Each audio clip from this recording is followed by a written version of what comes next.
حاضر انا الاسم اللي هز البال من الاول لحد الاخر هيفضل مصنع الابطال. انا قد الحياه وتحدي ولسه عندي قوه وعندي اعدي 1000 سد واعدي اقوم واطلع واهد الجبال.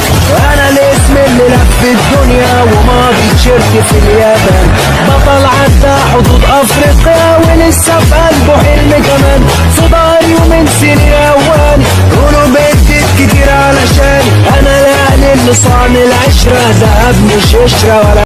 اهلا وسهلا بيكم في حلقه جديده من برنامج كرة على باسم. طبعا قبل المره طبعا ما تنسوش اشتراك ولايك وتفعلوا الجرس ليصلكم كل جديد. يعني هارد لك النهارده النادي الاهلي طبعا خسر طبعا النهارده طبعا يمكن تجربه من اللاعبين من يوستروب جرب اللاعبين كلها بيدي فرص للاعبين اكتر واكتر. الاهلي يخسر امام انبي بهدف نظيف. الفريق الاول رغم الاهلي طبعا خسر بهدف نظيف امام انبي طبعا رغم السيطره طبعا الاهلي لان انبي تمكن من تسجيل انبي طبعا تسجيل هدف من ركله الجزاء في الشوط الاول فيما نجح احمد رضا في تسجيل هدف التعادل. الشوط الثاني وهكلمكم عن هدف التعادل ده لكن حكم فيديو كاميرا بالغاء الهدف بدايه تسلل. يعني انتوا عارفين طبعا الاهلي طبعا خاض المباراه طبعا في ظل غياب غياب بالجمله. في ناس تقول لك ده مش مبرر، مش حكايه مبرر ومش مبرر. الاهلي كان غايب عنده غيابات بالجمله بس احنا الاهلي ده ايستروب دخل البطوله دي او داخلين كان هدفنا نفوز بس هدفنا اللي هو يجرب عدد من اللاعبين اكتر واكتر عشان يشوفهم بعد كده سواء اللي قاعد او اللي ماشي من النادي الاهلي نتيجه طبعا انضمام طبعا اللاعبين الدوليين للمنتخب.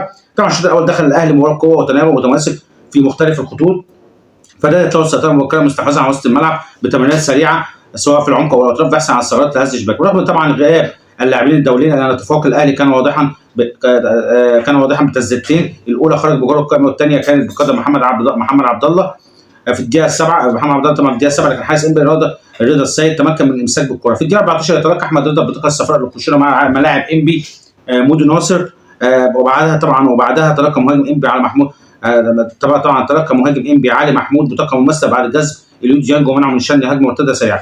بغرابه شديده من هجمه مغلقه لمنافس دخل محمد شكري ويجذب لاعب انبي طبعا علي محمود من القميص داخل منطقه الجزاء فيحتسب الحكم محمد معروف ركله جزاء. طبعا هدف مباشر طبعا محمد حمدي طبعا لاعب انبي تصدى ركله جزاء وسددها عاليه على يمين طبعا محمد سيحه. طبعا لاعب انبي تصدى طبعا ضربه جزاء وسددها طبعا عاليه على يمين محمد سيحه ليتقدم انبي بهدف في الدقيقه 28. سعى الاهلي بمحاولات هجوميه مستمره لادراك التعادل لكن هنا تشكل خطوره حقيقيه على حارس مرمى انبي رضا السيد نتيجه عدم انتقال لمسه اخيره. مفيش تناغم ما بينهم انتقال لمسه اخيره او تحرك سريع بدون كره. في الدقيقه 39 يتصدى محمد سيحه تسديده مباغته بقدم مصطفى شكشك لاعب انبي. وصل الاهلي محاولاته ولكن بدون كثافه هجوميه مناسبه ولهذا لم تشهد الدقائق الاخيره من عمر الشوط الاول فرصه حقيقيه للتهديف. يطلق حكم المباراه محمد معروف صفريه نهايه الشوط الاول تقدم انبي بهدف نظيف. الشوط الثاني طبعا مع الدقيقه الاولى من الشوط الثاني تصل الكره لليو ديانج فتقدم ومره عرضيه منتقله وقابلها احمد رضا متقدم بقدمه في المرمى مسجلا هدف التعادل. حكم فيديو كاميرا بالغاء الهدف بتاع تسلل ديانج. انا وجهه نظري يعني مباراه عاديه ومش في اهتماماتي بس انا وجهه نظري انا هدف سليم ما فيهوش اي تسلل خالص. ديانج ما كانش متسلل خالص بس عادي انا مش عادي مباراه تجربه للاعبين بس انا بتكلم انا وجهه نظري الكوره ما فيهاش تسلل فاذا الهدف صحيح للنادي الاهلي. طبعا بعد الهدف اللي اتلغى اجرى الاهلي التغييرين الاول والثاني بمشاركه اشرف داري وحمزه عبد الكريم وخروج احمد رضا ومحمد شكري في الدقيقه 60.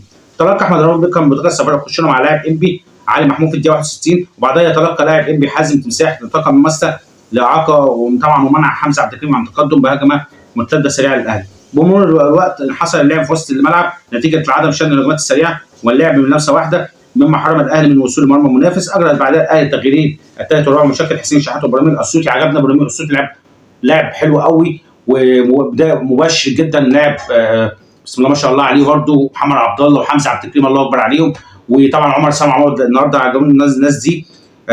وخروج طبعا محمد عبد الله ومصطفى العشي في الدقيقه 76. في الدقيقه 80 طبعا بيتلقى علي محمود لاعب انبي بطاقه الصفراء الثانيه للخشونه مع حمزه عبد الكريم ليخرج من الملعب ويكمل طبعا خد طرد طبعا ليخرج من الملعب ويكمل انبي بمباراه ب 10 لاعبين. بعدها اجرى الاهلي التغيير الخامس بمشاركه عمر سامع عوض وخروج ليه ديانج في الدقيقه 83.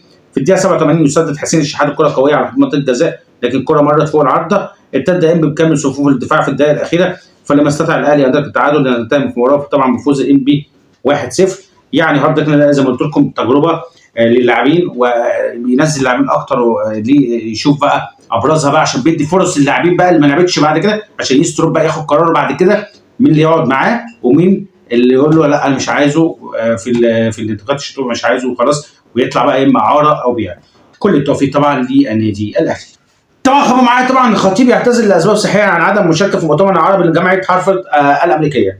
عزل الكابتن محمود الخطيب رئيس النادي الاهلي طبعا اعتذار لاسباب صحيه عن عدم المشاركه في المؤتمر العربي الذي تنظمه جامعه هارفارد الامريكيه احدى طبعا اعرق واكبر الجامعات في العالم. وعبر رئيس الاهلي عن تقديره وامتنانه الشديد بالدعوه والتكريم ضمن اختيار طبعا الجامعه ل 48 شخصيه عالميه طبعا شخصيه عالميه اسطوريه لعبت دورا مهما في الارتقاء بالرياضه والاداره الرياضيه على المستوى الدولي. جاء دعوه الكابتن محمود الخطيب تقديرا طبعا مسيرته الاستثنائيه والانجازات المتميزه في المجالين الرياضي والاداري ولما قدمه من اسهامات مؤثره.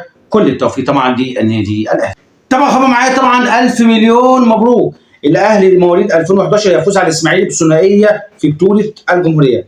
فريق ناشئين كره القدم النادي الاهلي مواليد 2011 نجح في تحقيق الفوز على الضيف الاسماعيلي بهدف مقابل هدف. طبعا المباراه اتلعبت على ارضهم. طبعا افتتح طبعا الاسماعيلي التسجيل خلال الشوط الاول الذي شهد اهدار الاهلي لركله الجزاء ولكن في الشوط الثاني نجح الاهلي في تعديل الاوضاع وقلب النتيجه لصالحه وبعدها سجل هدفين عن طريق محمد عكوش وسعد محمد لينتهي اللقاء بفوز الاهلي مواليد 2011 بنتيجه 2-1. بدأ طبعا الاهلي مواليد 2011 مباراه بتشكيل مقاوم في حراسه المرمى عمر طارق وخط الدفاع عبد الرحمن عطيه وادهم ابراهيم وسليم غالي وسليم كش وخط الوسط ادم عادل وعلي محمد وابراهيم توفيق ومحمد عكوش وزياد مكي وخط الهجوم طبعا خط هجوم وحيدا باسل سامح. شارك سعد محمد بدلا من باسل سامح وحمزه محمد بدلا من سليم غالي وحسين فهمي بدلا من زياد مكي ومحمد عبد السلام بدلا من ابراهيم توفيق. طبعا بيضم الجهاز الفني لفريق الاهلي مواليد 2011 كل من محمد رجب مدير فني وابراهيم يوسف مدربا عاما ومصطفى محمود مدربا الحراس وسيد حجاج اداري الفريق ومحمد فوده طبيب الفريق ومحمد فوزي اخصائي التدليك. 1000 مليون مبروك للنادي الاهلي طبعا مواليد 2011 بفوز على الاسماعيلي بثنائيه مقابل طبعا هدف. كل التوفيق طبعا للنادي الاهلي. طبعا خبر معايا طبعا 1000 مليون مبروك. رجال يد النادي الاهلي يفوز على الشمس في دوري المحترفين. الفريق الاول لكره يد رجال النادي الاهلي حقق فوز مهم على حساب نظيره فريق الشمس في الجامعه طبعا جامعه الفريقين اليوم. حكومه المباراه طبعا وشهدت طبعا اداء قويا من جانب الفريقين قبل ان تنتهي بفوز الاهلي بنتيجه 44-29 واثنى الجهاز الفني للفريق بقياده الاسباني ديفيد تيفيز على اداء مميز من جانب اللاعبين على الصعيد طبعا البدني والالتزام الخططي مما اسهم في تحقيق الفوز. كان رجال يد الاهلي طبعا كان فاز المباراه اللي فاتت المباراه السابقه على طبعا مباراه سابقه على فريق سبورتنج بنتيجه 29-22 والنهارده فاز طبعا على فريق الشمس بنتيجه 44-29. 1000 مليون مبروك طبعا رجال يد النادي الاهلي فوزوا على الشمس بنتيجه 44-29. كل التوفيق طبعا للنادي الاهلي. طبعا خبر معايا طبعا 1000 مليون مبروك. سيدات كره القدم النادي الاهلي بيفوز على بيراميدز بهدفين في الدوري.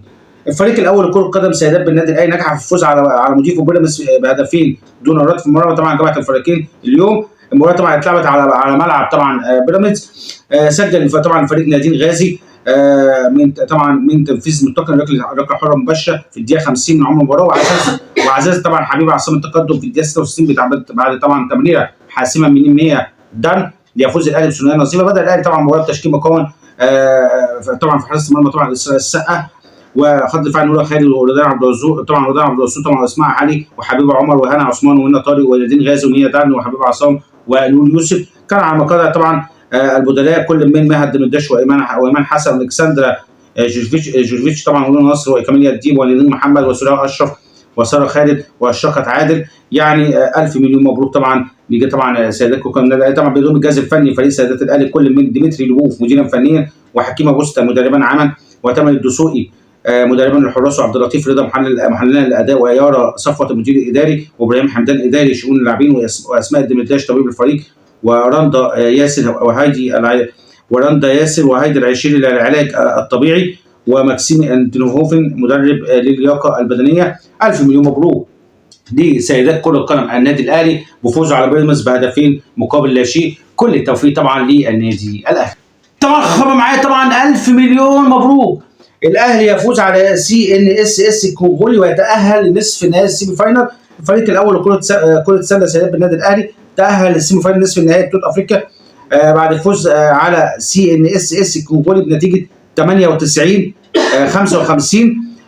طبعا انتهت الفتره الاولى بتقدم الاهلي بنتيجه 30-21 والفتره الثانيه وصل الفريق تقدمه بنتيجه 45-41 وتقدم الفريق في الفتره الثالثه بنتيجه 69-51 وانتهت الفتره الرابعه والمباراه بنتيجه 98-55.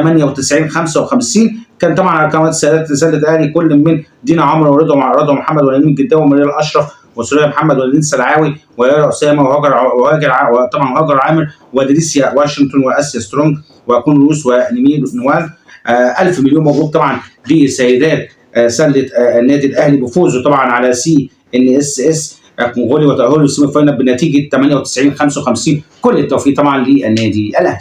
يعني زي ما قلت لكم النهارده طبعا الاهلي طبعا زي ما قلت لكم عشان بقى في ناس بتقول لك هتضايق، لا ما حدش بص يا جماعه، ما حدش يعني بص مباراه زي طبعا البطوله طبعا كاس عاصمه مصر يعني مباراه تجريبيه طبعا انك تجرب لاعبين اكتر، وابرز دليل ان يستروب النهارده جرب اللاعبين كلهم عشان يشوف بعد كده مين اللعيبه اللي هو هيمشيها اللي هي مش مالهاش فايده للفريق ومين اللعيبه اللي هتكون موجوده.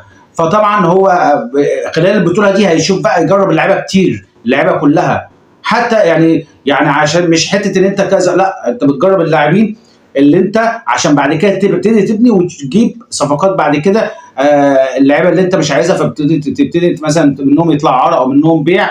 فطبعا زي ما قلت لكم هي مباراه يعني انا وجهه يعني شايفها هي تجريبيه ان انت بتجرب كنا عايزين نفوز، بس انت مباراه شايفها ان انا تجرب لاعبين تنزل لاعبين الحاجه فاهمني حاجه بتجرب اللاعبين تجرب لاعبين ونزل لاعبين ناشئين ابرزها لاعبين ناشئين لعيبه ناشئين زي ما قلت لكم لعيبه هايله جدا جدا قدامهم مستقبل قدام ان شاء الله. فطبعا هارد لك النادي الاهلي ان شاء الله. بعد كده عندنا مباريات مهمه بقى، بطولات مهمه زي دوري ابطال افريقيا كاس مصر طبعا، وعندك الدوري، بطولات مهمه للنادي الاهلي اللي جايه ان شاء الله. كل التوفيق للنادي الاهلي ان شاء الله، بتمنى التوفيق للنادي الاهلي ان شاء الله باذن الله. سيظل الاهلي دايما وابدا فوق جماهير سيظل الاهلي بطلا شموخ ان شاء الله. اتمنى التوفيق للنادي الاهلي ان شاء الله، وان شاء الله الاهلي يفوز في امورات والبطولات القادمه ان شاء الله. نشوف بكره في حلقه جديده برنامج كون عباسي. السلام عليكم.